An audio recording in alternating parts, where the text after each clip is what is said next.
Welcome to the Virginia Cooperative Extension Information Night for our Fall 2024 Master Gardener Volunteer Training Program.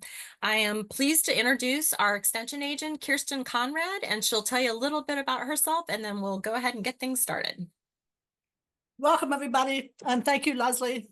I'm fortunate enough to be here with Leslie tonight and 6 of our amazing Master Gardener volunteers that you're going to get to hear from later on in this presentation. It's been my pleasure to be here for 17 years, and I have learned a lot, and I hope that you will take as much pleasure in being a Master Gardener participant as all of us have, too. So tonight we're going to talk a little bit about Virginia Cooperative Extension, which is the parent program of the Virginia Master Gardener program. And I am an extension agent, which means that I work for Virginia Cooperative Extension. And Cooperative Extension is the outreach from the 2 state land-grant colleges, which are Virginia Tech and Virginia State University. But tonight we're going to teach you about what we do in the Master Gardener program. And the program here has been established since 1981 in Arlington County. Our Master Gardener program serves both Arlington County and the city of Alexandria. And this year we are going on our 43rd year, and the Master Gardeners of Northern Virginia Association of Master Gardeners, which you'll learn about shortly, is getting ready to celebrate their 40th anniversary. Here are a couple of pictures of our demonstration gardens and our Master Gardener volunteers hard at work. The program here is something to be proud of, and I certainly am. We've been here, we've been able to get a lot of awards for the work that the Extension Master Gardener volunteers do. And here's just a picture of some of them. 2016, we got the George Mason University Green Patriot Award. 2019, I loved it. Somebody put in a category in the Best of Arlington and said we were the best source of free gardening advice. Arlington County also has environmental service awards that have been given out to several of our volunteers, including an entire team of volunteers at the Sunny and Shade Garden. Judy Funderburg was our 2015 winner of that award. Elaine Mills, who you're going to hear from a little bit later, was a 2019 winner. And of course, the Ellen Pickering Environmental Award in Alexandria went to Joyce Hilton in 2021. And then just recently, just last year, the extraordinary website of the Master Gardeners of Northern Virginia was awarded a Best Communications Award by the Virginia Agriculture Extension Agents Association. So this is a really great program. Just a little something more about what it is that I do here and what the program does in general. We have 3 main program areas. One of them is natural resource conservation at the top. In that category, we are teaching folks about composting, about soil nutrients, fertilizer usage. We're talking to folks about how to protect water quality. We live in the Chesapeake Bay watershed, so that's a very important initiative here. We also talk a lot about invasive species, and of course, that also includes wildlife. And for those of you who are keeping up with the news, we have a terrible overpopulation of white-tailed deer. And there's a tremendous amount of education going into trying to help the county make a decision about what to do about that.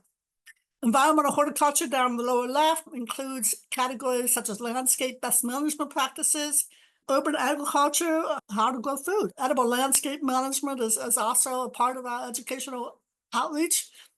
Environmental sustainability is a huge part of our work, and we're teaching people about native plants, native plant usage in the environment, substitutions for non-native plants, and certainly eradication of invasive plants in our environment. Green industry is another area that I do a lot of work with. Nursery and landscape industries are supported by commercial pesticide applicator training. There is a tremendous Northern Virginia Nursery and Landscape Association that I work with.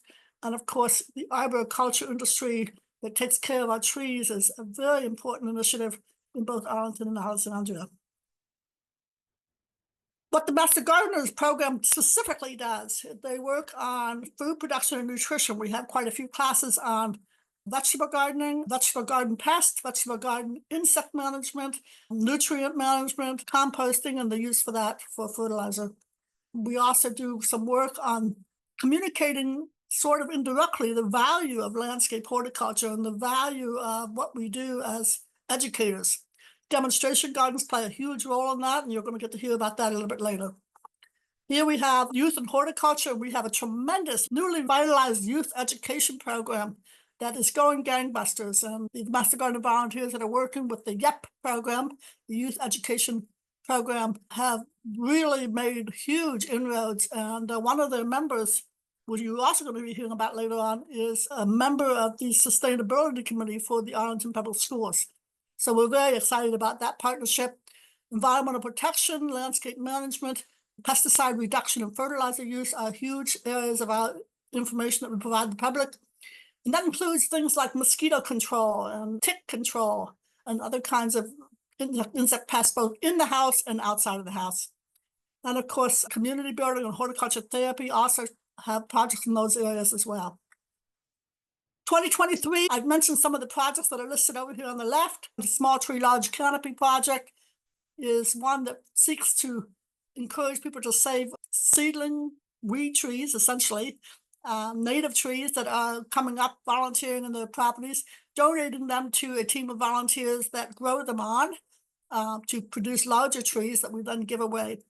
Spotted lanternfly, for those of you who follow the news, has made it to Arlington and Alexandria and has occurred in such large numbers in places west of us and, of course, north of us, that we are continuing to do education on this new invasive pest. Therapeutic horticulture is working with older people. The Seed Project is working on getting donations of seeds so that we can give them away in our work. And of course, we have Audubon at Home, Arlington County Fair, which is a huge outreach for us in August. And the Green Spring Plant Sale is definitely an all hands on deck fundraiser for the Master Gardeners of Northern Virginia. So we have many people doing many different kinds of projects to support the natural resources management plans of both Arlington and Alexandria. So you can see by the numbers on the right, this is a force to be reckoned with. 236 volunteers reported hours in 2023. There are probably another 15 or 20 of them that are for various reasons are part of our roles, but are not reporting hours at the moment. But 22,619 hours were reported last year. And this is a huge contribution to Arlington County and the city of Alexandria's natural resources conservation work. One big way of outreach is our public education classes, and we have 32 classes that we offered by Zoom. We had never done these before. We started offering these at the beginning of the pandemic, and direct attendance amounted to 2,300 people. And of course, those classes are going onto the virtual classroom that is hosted by the MGNV website. Elaine Mills is one of our main contributors to the success of that. 28,625 views were made of the 2023 classes alone. In addition to that, we have the recorded classes all the way back to 2020, and they are continuously being reviewed and updated. You're going to be hearing more about the help desk, but this is some of the most important work we do. The help desk is located in the Arlington Community Center, and what we need to do is to communicate to the public about responsible pest management. And to that end, Virginia Tech puts out a book called the Pest Management Guide. And this is an annually updated book that the Master Gardeners only make pesticide recommendations from. Granted, we don't make a lot of chemical pesticide recommendations, and so the book actually has a lot of beneficial insects, organic controls for plant disease, organic controls for insect management. It even has organic weed control recommendations. And so I'm really pleased that this has been a major improvement over the time that I've been in this job. Pest Management Guide it will become your Bible, and we use it a lot. The help desk does a lot of plant ID and disease ID and pest ID for visitors that come to us during the morning hours between 9 and 12 during weekdays. Right now, it's really heating up, literally, and we've had many questions already this year. But I'm telling you, for my money, this is the best thing you can do to improve your skills as a master gardener, is participate regularly with the help desk and plant clinics and learn to see the tremendous variety of questions that get brought in. We have a wealth of demonstration gardens throughout the community, and they are located in both Arlington and Alexandria, which you're going to be hearing more details about a little bit later. There are community special events throughout Arlington and Alexandria that we get involved with on an annual basis. And one of the biggest ones is the Arlington County Fair that takes place in Arlington. We used to be heavily involved with the Alexandria Earth Day event, but we also do the Langston Boulevard Earth Day. And there's tremendous activities in partnership with many other organizations in Arlington and Alexandria. The big things that we do are in support of the Arlington County and Alexandria Forestry and Natural Resource Management plans. We have a number of topics that we teach about that help support these initiatives. We also do this in partnership with several other outside organizations, including Audubon at Home, Plant Nova Natives, the Virginia Native Plant Society, and more. I already mentioned deer population, invasive plant removal. Gardening under the trees is actually a very important message that we give, because people want to have vegetable gardens and want to have the tree canopy, and we need to learn how to combine those. Chesapeake Clean Bay Water ordinances, these are huge for our area, and all the work we do is informed by the need to prevent excessive fertilizer runoff, excessive soil runoff, and pollution into our Chesapeake Bay watershed. Urban agriculture is a growing program here. I've been working on this for about 10 or 12 years, and some of the work has been taken over by the Friends of Urban Agriculture in Arlington. There's also a group called Plot Against Hunger, which seeks to grow food for the food banks, and of course in Arlington, and of course Alive is the food bank in Alexandria. And we are supporting those efforts to produce food and to encourage people to grow food and donate food to the food banks. Solid waste reduction plans in Arlington and Alexandria include the education that we do to the public about composting as part of their annual reporting. This is an important outreach that we do to help people understand how to manage yard waste, kitchen waste, and other organic compostable materials.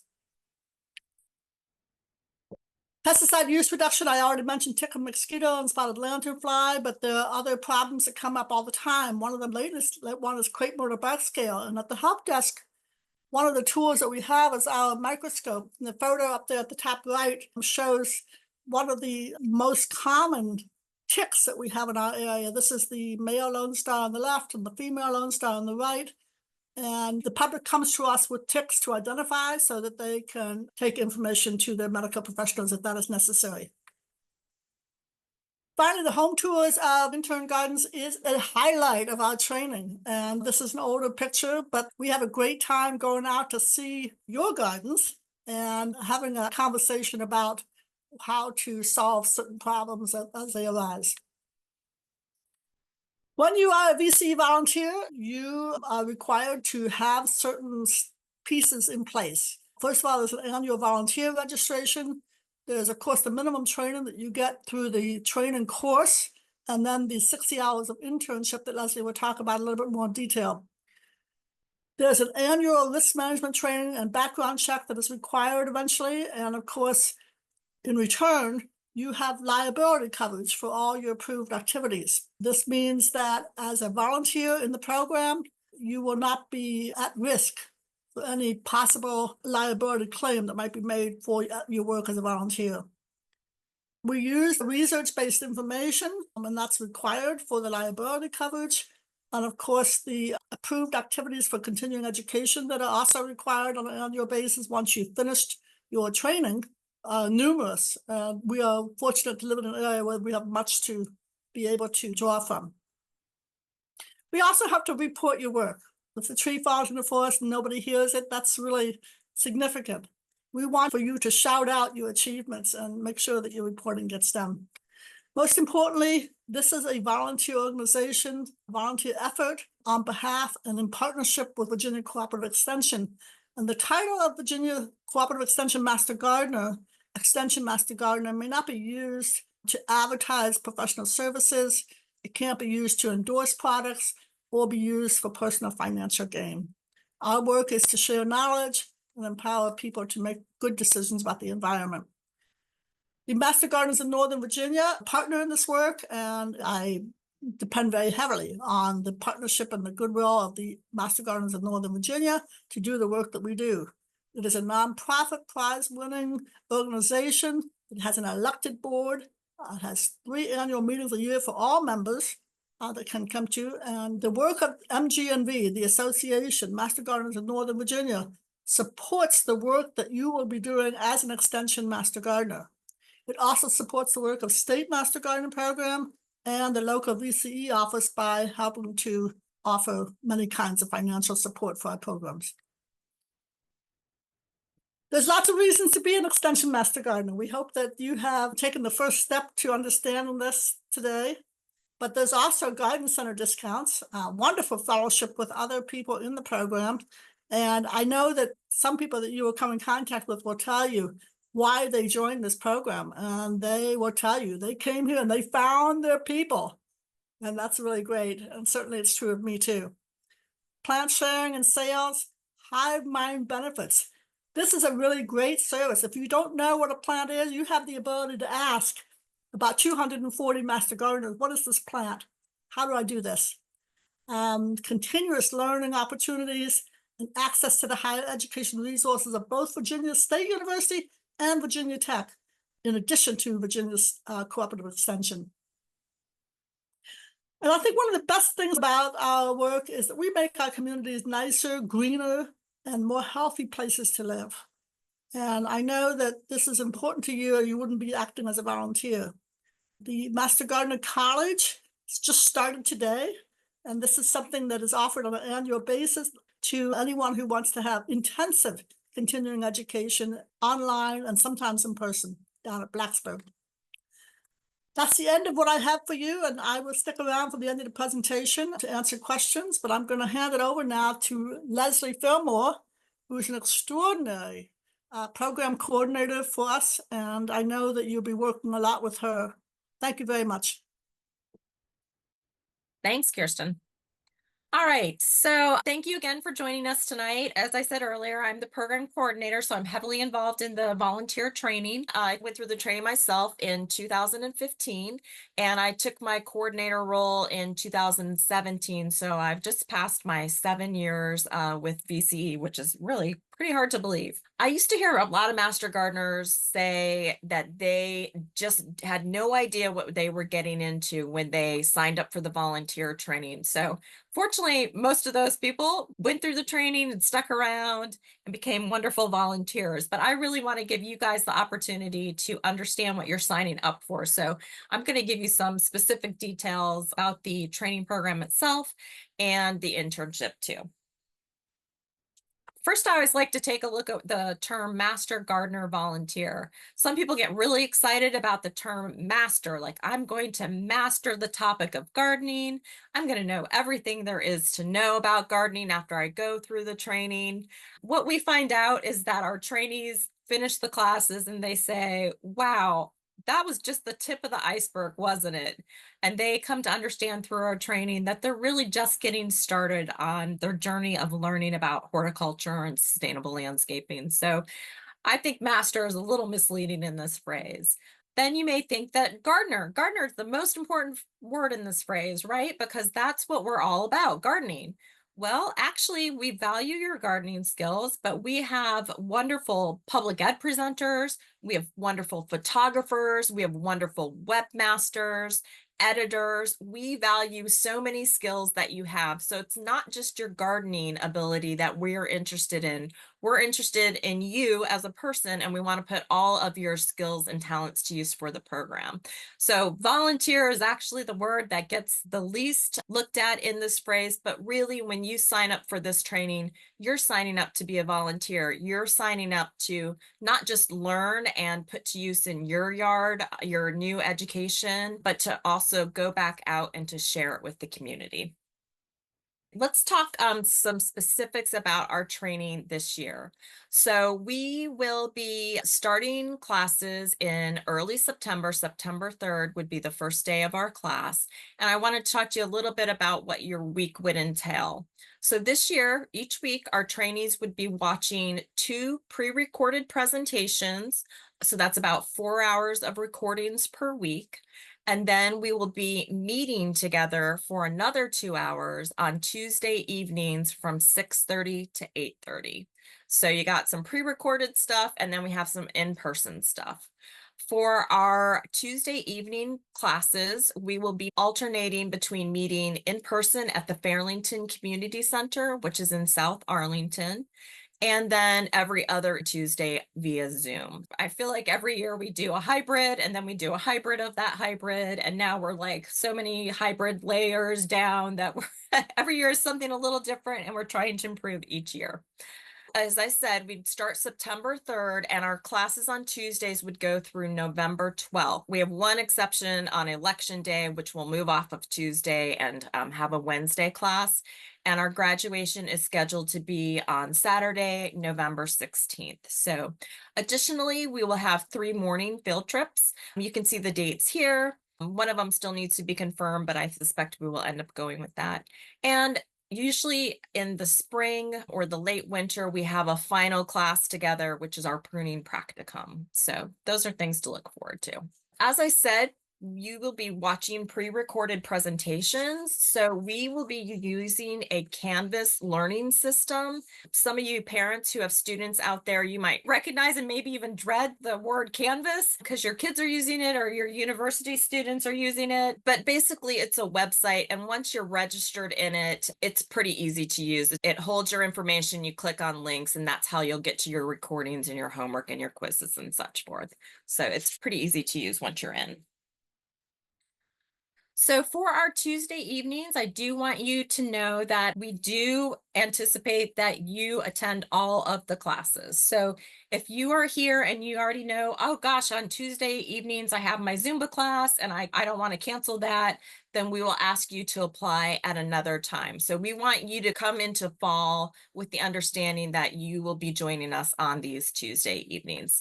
Our classes involve getting to do Q&A sessions with the speakers whose pre-recorded presentations you've watched. It's very interactive. You get to know your classmates. You'll get to do a fun little mini presentation, 3 minutes on a frequently asked question. And in addition, each week there is homework, there's reading, there's quizzes. All that totals to be about 4 to 5 hours per week. And we have a brand new last year Master Gardener Color Handbook, which you'll get to read cover to cover. These are just a look at some of our topics. They really range broadly. So most people might expect to see botany, but may not have thought about stormwater as being a topic that they need to learn about. As we advance through classes, things get a little more complex when we get into topics like plant disease and the diagnostic process. We have a lot of fun doing propagation together in person with a hands-on class. So you can see there's lots of topics to learn about.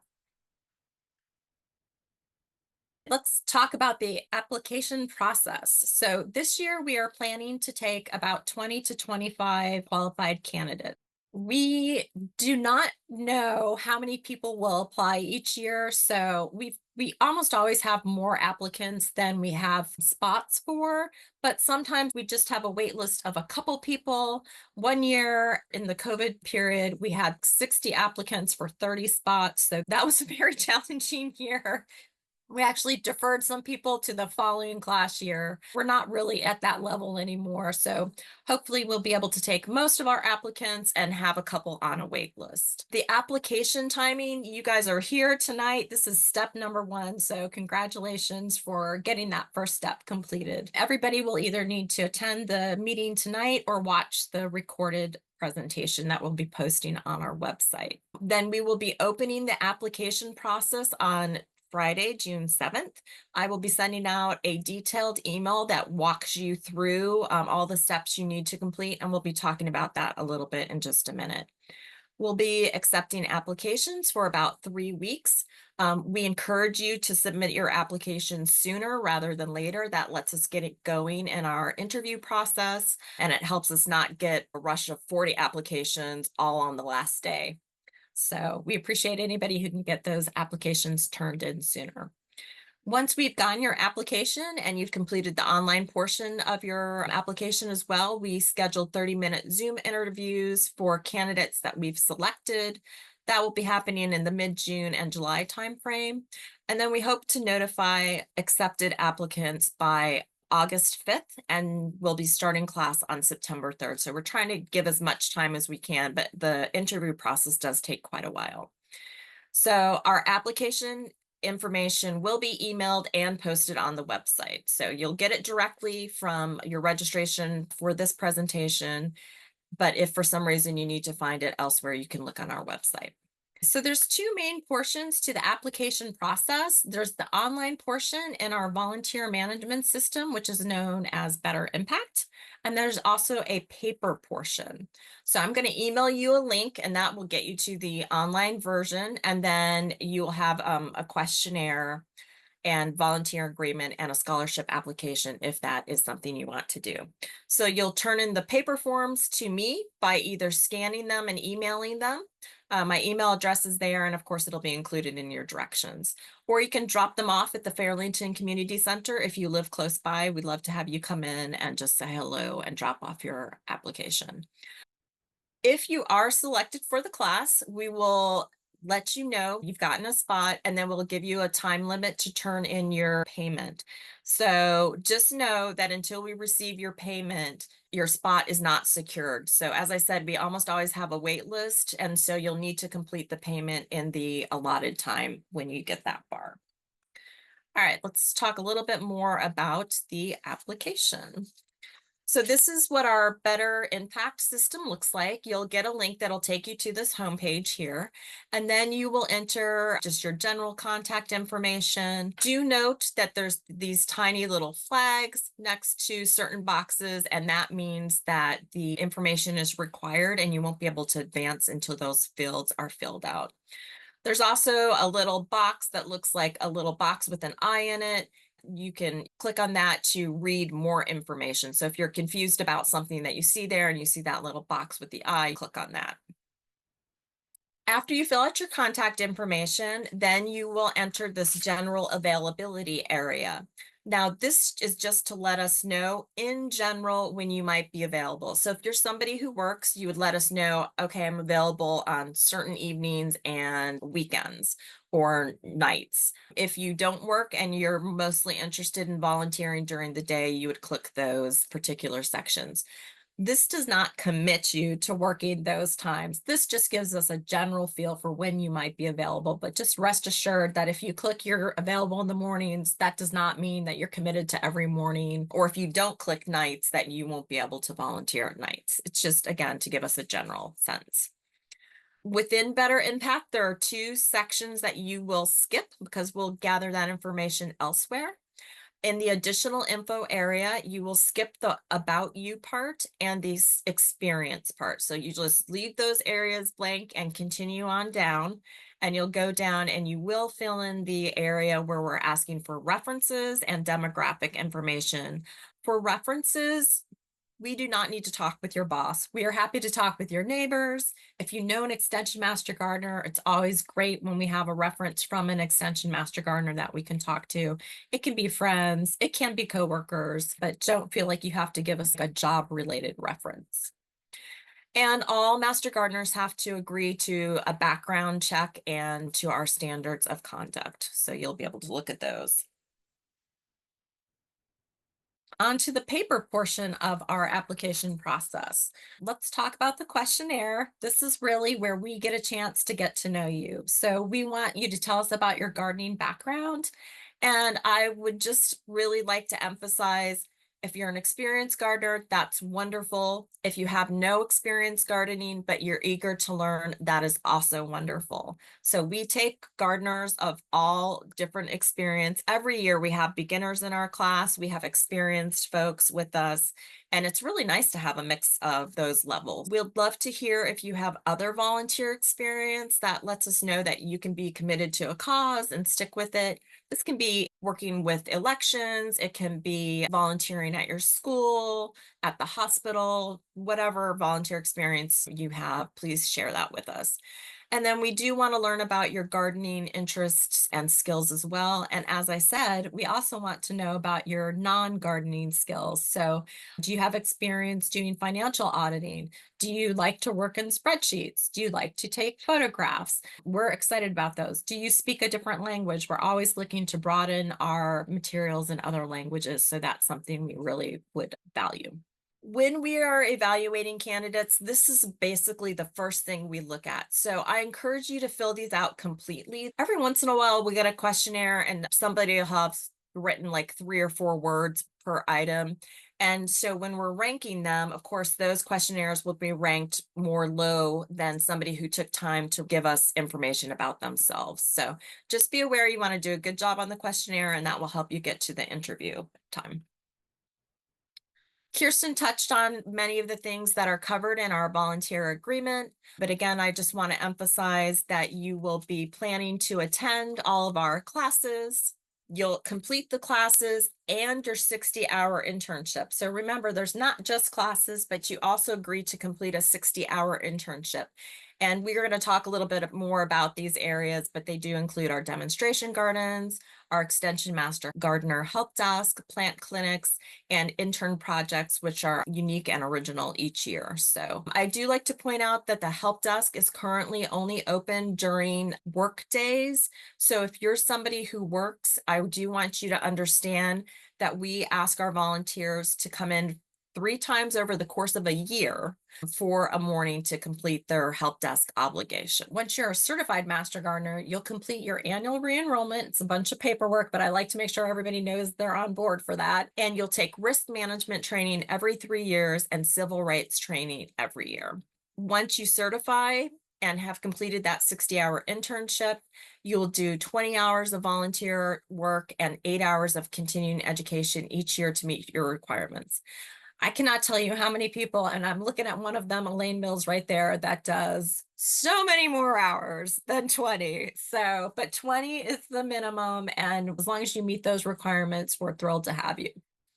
All right, so now that I've gone through all these rules and requirements, you may be asking yourself, why would anybody want to be a master gardener? And I just want to share some of the quotes. We had a master gardener from the class of 2006, and she said, I didn't know I was getting into, but I stayed when I saw the amazing things this group was doing and because of the wonderful people here. And then in 2016, Kirsten alluded to this one, and she was heard to say, after getting involved with this group, I went home and I told my husband, I found my people. So I went through this training in 2015.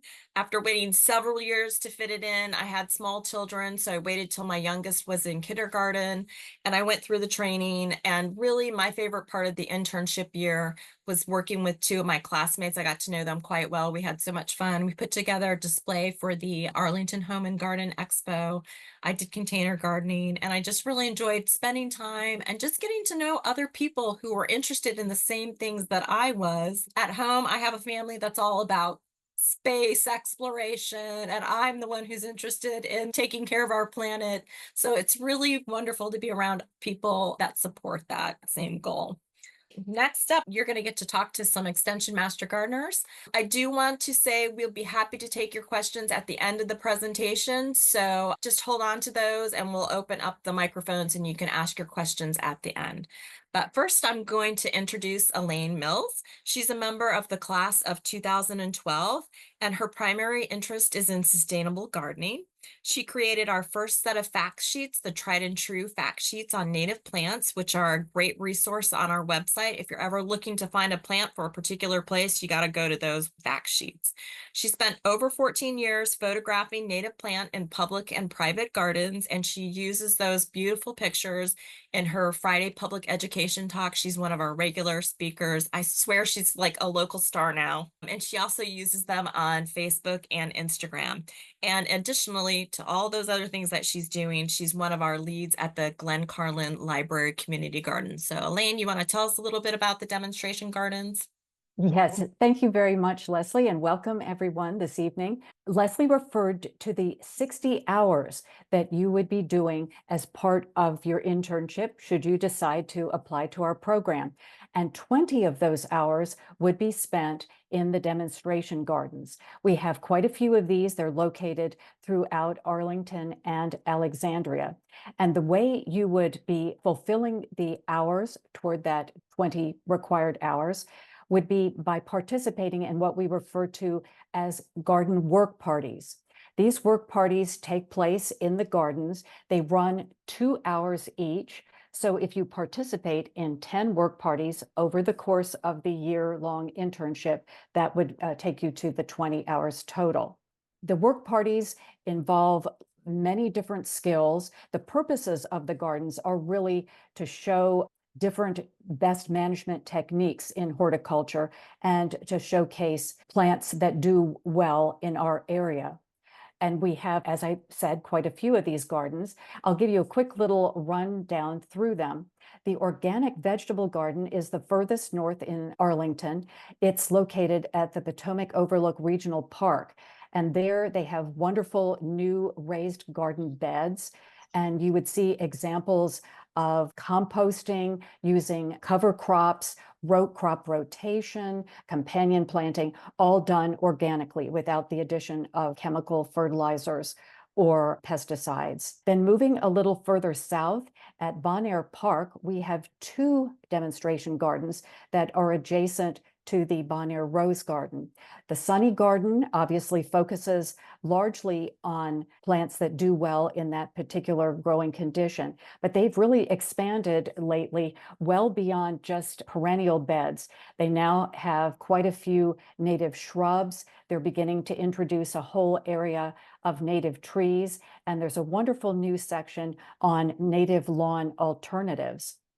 A little further down the path, away from the parking lot there, is the Shade Quarry Garden. This is the smallest and oldest of our demonstration gardens, actually located in an old rock quarry. So there are plants at different levels in that rock wall. You'll see there plants, obviously, that are doing well in shade, especially ferns and wildflowers. And there are lovely native ground covers that will be there all year round. Then moving further south, just below Arlington Boulevard, Route 50 in Arlington, is the Glen Carlin Library Community Garden, where I'm proud to be one of the coordinators.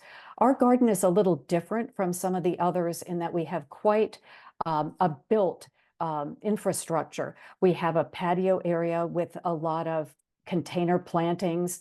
We have benches for seating, and we have a gazebo. This particular garden has a lot of small garden rooms. So there is a very large herb garden. There's a section on tropical plants. There's an Asian garden and a large focus on native plants as well. We also like to demonstrate different sustainable and climate conscious gardening principles. Moving down a little further south still, at the Fairlington Community Center, where you'll be having some of your training, there are 2 gardens. There's the Tribute Bench Garden, a little pocket-sized garden that just shows you what you can do even in a small garden space. This particular garden was established in honor of master gardeners, past, present, and future. And around on the back side of the building, tucked into a little courtyard, is the Small Space Garden, which demonstrates the use of both edibles and native plants for those who have a limited space to garden, either a patio area, maybe just the backyard of a townhouse, or even maybe just a balcony. Moving into Alexandria, Simpson Garden next to the YMCA is the largest of our demonstration gardens. It consists of 13 different garden rooms, including a water-rise garden, a tufa garden, a pollinator garden, lots of variety there. And then finally, the Buddy Ford Nature Center is also in Alexandria, and this demonstrates a partnership between master gardeners and master naturalists. They're going about steps to restore what had been an overgrown pollinator garden. So In these work parties, you would be asked to do a whole variety of maintenance tasks just to help these gardens look their best, but you'll end up learning about composting, about propagating plants, about pruning plants. And the wonderful thing is that in addition to meeting the garden leaders, you'll meet other longtime master gardeners who can share their knowledge with you. And you'll also be able to, in a sense, reinforce the bonds of community with your classmates. So lots of wonderful hands-on experience to look forward to should you decide to apply. And we hope you do. Thank you, Elaine. Next up, we're going to have Richard Derbyshire.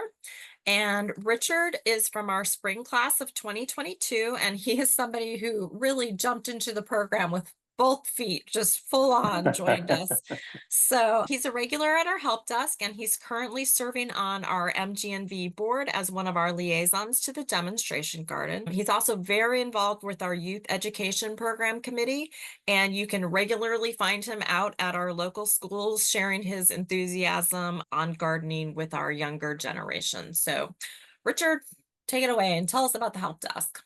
Okay, so what is the help desk? The help desk is a great place to learn about all the things that the public has questions about gardening. And the questions range all over the place, from what they find in their yards to what they don't understand. So you have to be able to identify plants, identify diseases, identify insects. And we do that various ways in researching online through education sites primarily.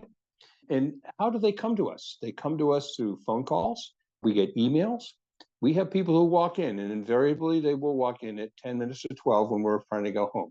They also will deliver samples. I remember a couple years ago, somebody brought in a completely bloated tick and wanted us to figure out what that was. And we could not. It is an opportunity to help the public in various ways about the questions they have about gardening. Most of the time, when you're working at the help desk, you are either working alone or with another extension master gardener or with an intern. And it's best when you're working with another person beside you. As an intern, you have 3 help desk obligations, each of about 3 hours, a total of 9 hours.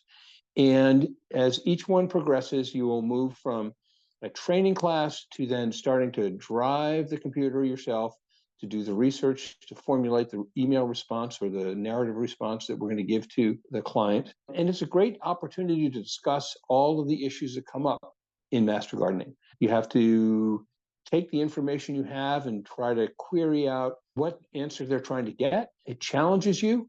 It makes you learn about all different types of plants. One thing about being a master gardener is when you walk in the door, you think, I've gardened my whole life and I thought I knew what I was doing. Oh, no. There are people in this organization who really, really know plants, weeds, diseases, insects. They have studied, they have thought these things through, and they understand how the ecosystem works. And those are all of the skill sets that you need to develop. And you can do that at the help desk, because at the help desk, you have the challenges presented to you by the public. And most of the public is not aware of all of these systems as well as we are. And then you have to communicate back to them with information that they can understand. So it's a challenge of understanding, identifying, and then doing the appropriate research to give them back answers that will help them solve their problems. It's a good experience. I was afraid of the help desk when I became a master gardener in spring of 2022. And now I consider it really the most fun thing to do, because I try to do it 3-4 times a month. Thank you so much, Richard. Next up, we have Angela McNamara. She's the class of 2018, and she's a co-leader at our small space garden behind the Arlington Community Center. And she's also a past board member who was the liaison for our plant clinics.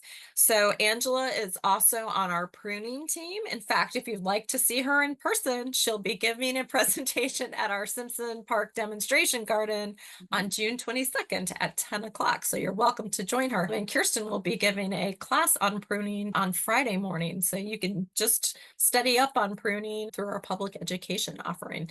But Angela is going to tell us a little bit more about the plant clinics.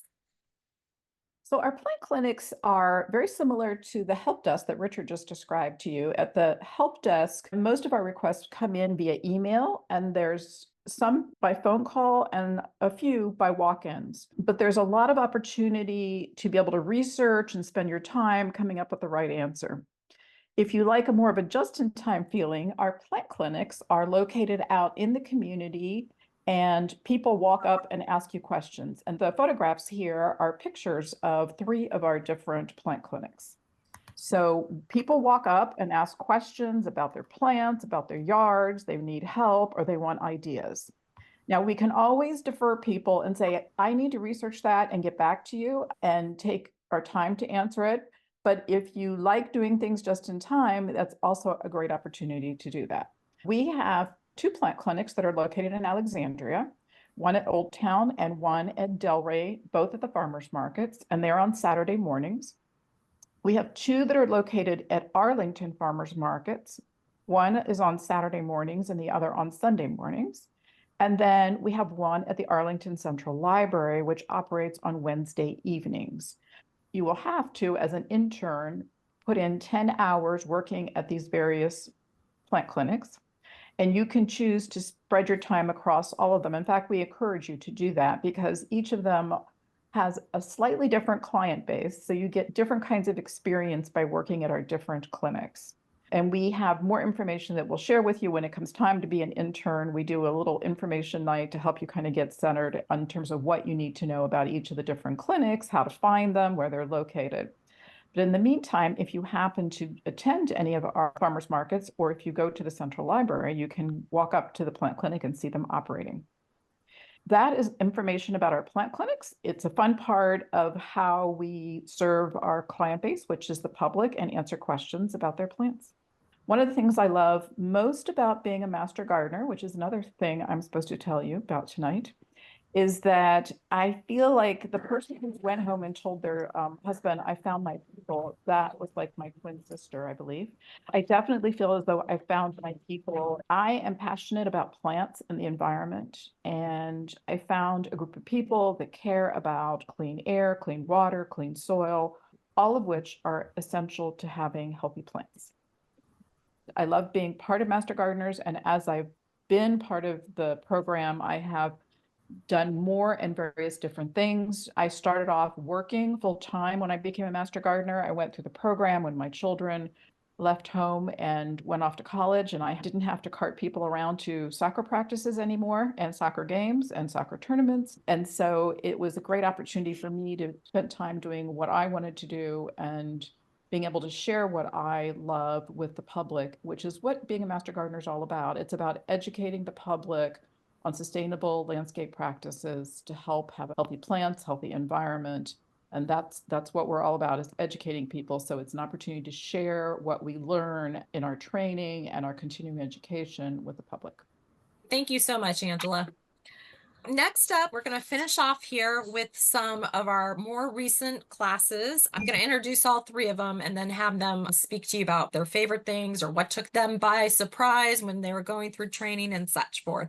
So joining us is Evin Morrison. She was in our spring class of 2021. That was our first class that pivoted to a virtual format. So she just got to be the guinea pig during her class. For Evin's intern project, she partnered with her classmate, Rebecca Sakula, and they created a presentation on houseplants and delivered it as a public education class. And we received such positive reviews on that class from master gardeners all over the state that is now part of our training program. So you will get to meet Evin during the training if you apply and are accepted. Evin also regularly writes articles on houseplants for our website. After Evin, we'll have Faatimah Muhammed, who is from our fall 2022 class. She's currently serving on our board as the new liaison to the plant clinics. And she has also done a public education class on beginner vegetable gardens, and she is an avid community gardener. So we're lucky to have her. And last but not least, speaking tonight will be Nicole Zehfuss, who is from our latest class of the fall of 2023. She's still in the midst of her internship, so she can give you that really fresh perspective on what are the challenges, maybe what took her by surprise, and what she's been enjoying. Let's start off with Evin. Hi, everyone. Welcome to the info night. It's always exciting to see all the new people interested in joining our great group. Choosing to be an MGNB is one of the best things I've done since moving to the DMV in 2019. So if that's not an endorsement enough, a few years ago when I was in your seats watching the info session, I was amazed at all the things that the Master Gardeners do. Before learning more, I was under the impression that it was more of an educational organization. So my plan would be to sign up, feed my nerdy side by taking all the classes and absorbing the information, dive into the lengthy textbook, and then that was that. But obviously, as you've learned tonight, that's not the case because there's so much more that joining MGNB is than just highlighting the textbook, although that does come in handy. In the internship year alone, you're going to get to hear from experts in their fields on topics of conservation, native planting, and many other incredibly interesting individuals that Leslie and Kirsten line up for you to learn alongside the coursework with. As Leslie mentioned, you also get to listen to me rattle on about houseplants for about an hour, but I have been honored to be asked to come back and do the follow-up Q&A sessions. For the last couple of years, it's big fun. You get to bring in some sick-looking plants and challenge me to answer all your questions and try and fix them. So it's like an in-person help desk almost. The reading can definitely be a lot to handle, especially if you're out of practice from studying, but it's all super interesting content and you're going to learn so much, especially if this is something that you're passionate about. The only chapter that I wasn't keen on was about lawn and turf, but to my great surprise, I must have absorbed something because that info has actually been put to use in my own backyard. So it's honestly all useful. And then you get to do your internship project, which to my great delight was not just busy work, but it actually fills a hole or a need that we're looking for. So right off the bat, you're part of this incredible team and working to build a stronger community and a stronger organization. You get to learn or lean on some of the longtime members for guidance. And in no time, you're presenting a real presentation or initiative to your entire community. I work full time. I literally hung up a Zoom call for work and logged on to this one, which in truth isn't the case for a lot of members of MGNB. But I'm here to tell you that there are plenty of us working folks, and it is possible to be a part of the organization, especially with this hybrid format class. So take advantage of it now. I've heard from a lot of people that they waited until retirement to join, but if you're good at time management and you prioritize your internship and classwork for just a few months, then I say, why wait? During the internship process, you get a chance to try out working at the help desk, the demo gardens, the plant clinics. So you're going to figure out pretty quickly which ones fit in your schedule and which ones you really enjoy doing. I can promise that while the intern portion seems a little hard and daunting now, once you finish that, there are so many opportunities for you to be a part of that don't take place during the work hours. Because of my day job and my background in journalism, I fill most of my volunteer hours by writing articles on houseplants for the website. As of right now, I'm doing one a month. And then just because I enjoy it, I've been lucky enough to team up with my internship partner for multiple public ed presentations that we've created from scratch. And we just got on the calendar for another one that'll be live in October. On top of the things you might expect to do, like the reading, the research, pulling weeds, learning how to grow vegetables. My favorite part of this organization and the part that surprised me the most was what an incredible community it is. I've been blown away by how wonderful the members are. They're quick to help, answer questions, and it's just a really fun group to be a part of. So while you're probably here to expand on your interest in your gardening hobby, just know that by joining that, you're going to get all of those things, but you're also going to gain a huge group of people that love to talk about plants and have a passion for giving back to our community here in Northern Virginia.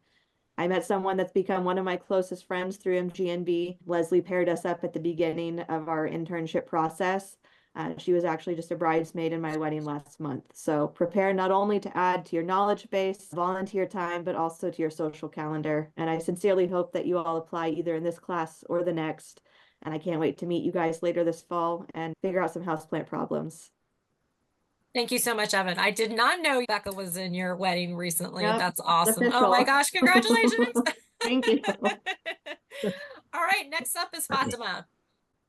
Okay, good evening, everyone. Leslie, thank you for the invite. And all I'm going to say is ditto, ditto, ditto to everything Evin just stated. I was in the class of fall 2022. So, of course, towards the tail end of the pandemic. So our class was somewhat of a hybrid. I think you guys are very fortunate that That's going to be the format for this upcoming class. And I would say if you have the opportunity, please, please, please take advantage of it. But one thing I will suggest, Leslie, is that we put the volunteer ahead of master gardener volunteer. We say volunteer master gardener, because I cannot say more than Leslie has said already, Evin has said already. You are a volunteer and you are volunteering in the field of gardening. So a lot of folks come to this thinking they're going to be masters. And like Evin said, she was going to go off and be her geeky, nerdy self and just know about gardening. But no, you will volunteer, you will give back to the community, and you will develop friendships that will probably last a lifetime with folks that have a common interest and care about the environment. I also work, and not only do I work, I recently became a grandmother. So time management is of the utmost importance, especially when you're trying to complete all of your requirements. I had to get a calendar and map out which days I was going to go to the demonstration gardens. I took leave a couple of days so I could go to the vegetable gardening, because that's my passion. I love vegetable gardening, and hence why I do the presentation on intro to vegetable gardening. And I also have a plot in the Chicopin community. So I love community garden. I love the help that we give each other and support each other in the community garden.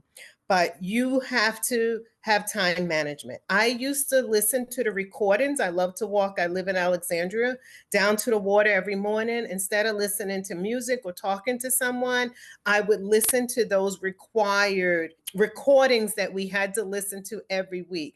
And those are things you cannot put off or fall behind on. Okay, because the speaker is coming the next week and you want to be an active participant in the class, because at the end of the class, you have to take a final exam. I'm too old to be taking a final exam. If I didn't keep up or have my notes, it's like, are you kidding me? But you have to do that. Leslie will give you a hint about that as you progress through the program. I won't give you that hint just yet, but those are critical things. There are a lot of folks who wait or are retired, like Evin said, but I myself too still work. I work for the government. I did what I had to do. And the reason I wanted to take it, because I was exploring what I wanted to do in retirement. So I didn't want to wait until I retired to say, oh, I take this class and then figure out that I didn't want to do it. So I say, please fill out the application. We're here to support you. Angela, Richard, all of them on here. I have interacted with each and every one of them. They are phenomenal. And I have a degree in biology with a minor in chemistry, and I learned something new every single time I went to class, everything I've read. So you are here with some like-minded people. Fill out the application, and we look forward to working with you. Thank you, Faatimah. Last but not least is Nicole, who, like I said, she's in her internship period right now, so that her training is fresh in her mind. Nicole, what do you have to share with us? Well, I also have to say ditto to everything everybody else has said. You left me almost nothing left to bring to the table here. But yes, I am in the middle of the internship hours. But what I'll say is that my favorite thing about this, which a number of people have alluded to, has been the people. It is such a great group of people to get to know. And I too am not retired. I do not have an empty nest. I am still shuttling a kid around everywhere. And I really wanted to make this work now, because I am sort of already trying to live like I'm retired, even though I'm not. And so I figure maybe by the time I retire, that master part, I'll be a little closer to it. But it has been just a wonderful group of people to get to know. People share information, they share plants, they share tips. There is so welcoming and such just a wide range of backgrounds. So it's just been a great group to get to know, and not just my class, but the larger group of master gardeners. In terms of challenges, just as I think about, the class I went through in the fall and then the internship now, the biggest thing has been just the amount of information. And I am an eternal student. I love to go to school,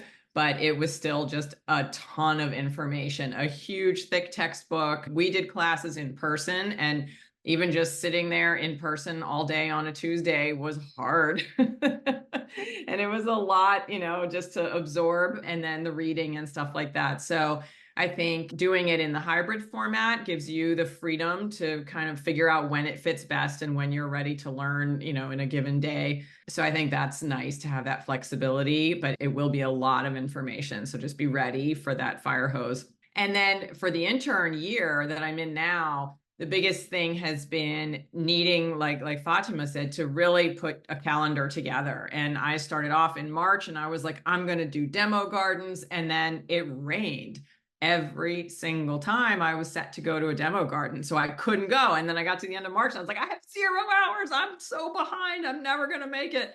And so you just have to, rejigger the calendar and figure it out and find those days when you can get to the gardens or get to the help desk or whatever it is. There's a lot of planning ahead, flexibility, and juggling. So really just have to be prepared for that. And then just the last couple of things that I didn't expect. One was free plants. Every time I've gone, especially to the Simpson garden, I've come home with free plants because they're like, well, we're taking these out. We don't need them. Take them home. See if they work in your yard. So that's been really fun to get just some free plants that I learned about while I was there. And then the last thing is just, we've talked about it some over the course of this presentation, but this ripple effect. I knew going into this that it was about education, and not just my own education, but that public education and teaching others about plants and about the local environment and what we can do to plant native plants and things like that. But I'm teaching my son things about plants. He's getting excited about it. His friends are getting excited about the things that they see in our yard. Neighbors have been excited about the stuff that I'm just trying out in my own yard. I see that kind of extending out just even in my own little network. And then I'm part of the public education committee for my intern project. So I see the impact that we do have on a broad range of people in this area and even beyond. And it's just really exciting. It's really nice to see that that really is true. And it is a big part of the mission. So I'm happy to be able to contribute to that. Thank you so much, Nicole. So now we are happy to field questions. If anybody would like to ask a question, feel free to unmute and just ask away. Or if you feel more comfortable, you're welcome just to type questions into the chat box. I'll say something here. This program is not without risk, You might find yourself going to dinner parties saying, I'd like to tell you about scale insects. You might find yourself going to a walk in the park and encountering people who are wondering out loud what a particular plant is, and stopping and saying, oh, I know that plant. It's in the demonstration gardens. Everything that the volunteers have told you tonight, and thank you, Nicole and Faatimah and Evin, and others too, Angela and Richard, and of course, Elaine. We are a family almost here, and it's a really great thing that we have each other to depend on, to help learn from, and be able to figure out how best to share our knowledge with the public. You're going to love it. All right, I see a couple questions in my chat box too. Taryn asked, does the 4 to 5 hours include watching the pre-recorded videos, or is it in addition to the videos? The videos themselves are 4 to 5 hours of watching. You can anticipate having 4 or 5 additional hours to do the reading, quizzes, and homework. So we really are realistically looking at between 8 and 10 hours per week to keep up with the materials. So thank you, Taryn. That's a good clarification. So Kirsten, what is the official title of the MGNV handbook manual used for this class? They just put out a new one last year, and it is now called the Virginia Gardener Handbook. So that is available for purchase by interns, I think via Amazon. So I believe it's now called the Virginia Gardener Handbook. They just updated that, which is lovely because it used to be in black and white and now it's in color. So frankly, when you're looking at botany and, plant things, it's very nice to have it in color. Is it okay if we miss a field trip on one of the weekends? So the field trips are fun. They're definitely part of the class. If that was the only thing that you knew you were going to be missing, I would say that's okay. If you knew you were going to miss like 2 of the field trips and a couple Tuesdays, then I would encourage you to hold off and wait until your schedule is more clear. So let's see, looking at a couple more questions. What is the timeline of the program, the course followed by 1 year of internship? How do you decide what your internship is? So, so the classes start in September and they finish up in mid-November. At that time, you start your internship. So mid-November, your internship clock starts. And you have 1 full year at that time to complete the internship. So till the following end of November. It is a little bit challenging because the classes end and then there's kind of a gap in the winter before some of the things open, but you can get to work on your help desk sessions. There's a couple things that you can work on. Some people like to jump in right away, even while we're taking the classes, and get a couple demonstration garden hours completed.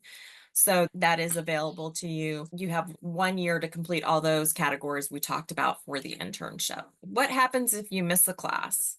Well, the good news is if you miss one of our Tuesday evenings and it was one of the ones that was recorded on Zoom, you can watch the presentation and it'll basically be like you were there. If it's a Tuesday evening that we were meeting in person, then you will have missed out on that Q&A session complete. First of all, we do realize life happens. So, we understand that, but we just don't want people coming in anticipating like, I'm going to miss 2 or 3 sessions. And then it turns out you missed 2 sessions and you got sick and you had an unexpected business trip.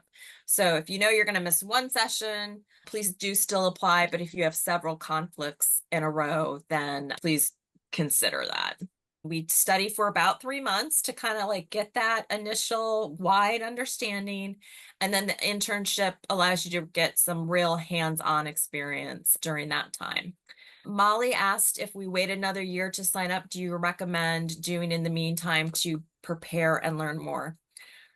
That is a great question. We have such excellent public education resources that I would just encourage you to dive right into those on our website, mgnv.org, which stands for Master Gardeners of Northern Virginia. We teach classes every Friday and they're recorded. So if Friday mornings don't work for you, then please go ahead and just start watching those. Evin's an example. She gave her presentation for public ed. We're using the same one for the training classes. So some of the public education will overlap a little bit with what we'll be doing for training. And that's just a great way to get started. Leslie, there was a question earlier in terms of how do you decide what your internship is? Okay, so I'm guessing, so the internship is laid, some of the categories are laid out for you. So everybody does 20 hours in the demonstration gardens. Everybody does 10 hours at the plant clinics. Everybody does 9 hours at the help desk. The kind of wild card is the 21 hours of your intern project. And how that normally works is we survey our program and we say who has needs that could be met for an intern project. Then you as an intern are presented with maybe 10 different intern project options, and you will rank them according to your interest, and then we will match you to those intern projects.